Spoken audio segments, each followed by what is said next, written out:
zu bauen, ist Zeitverschwendung, weil man kann sich selbst nicht recht vertrauen. Dazu braucht man noch viel Geduld, denn das weiß man seit langem. Auch Wolkenkratzer haben einst als Keller angefangen. Stein auf Stein, so bauen wir auf und nehmen's jeden Tag in Kauf, dass optisch nicht viel weiter geht und langsam nur das Werk entsteht. Was zu schnell wächst, hält oft nicht lang und wird dadurch zum Bumerang.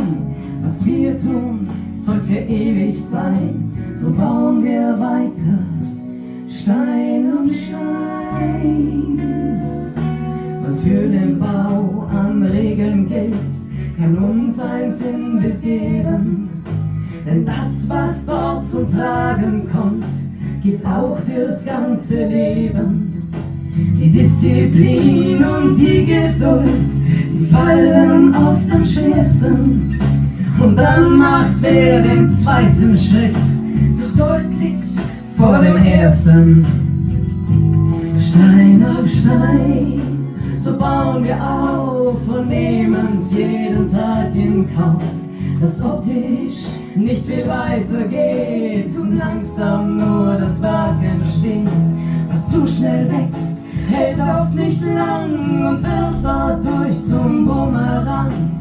Was wir tun, soll für ewig sein, drum bauen wir weiter, Stein auf Stein, Stein auf Stein, so bauen wir auf und nehmen's jeden Tag in Kauf, dass optisch nicht viel weiter geht und langsam nur das Werk entsteht.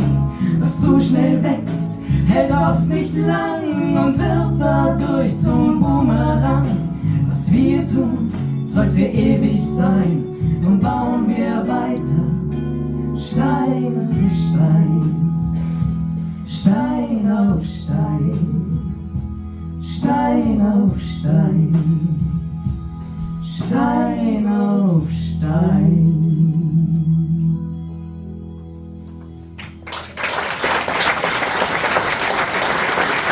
Danke.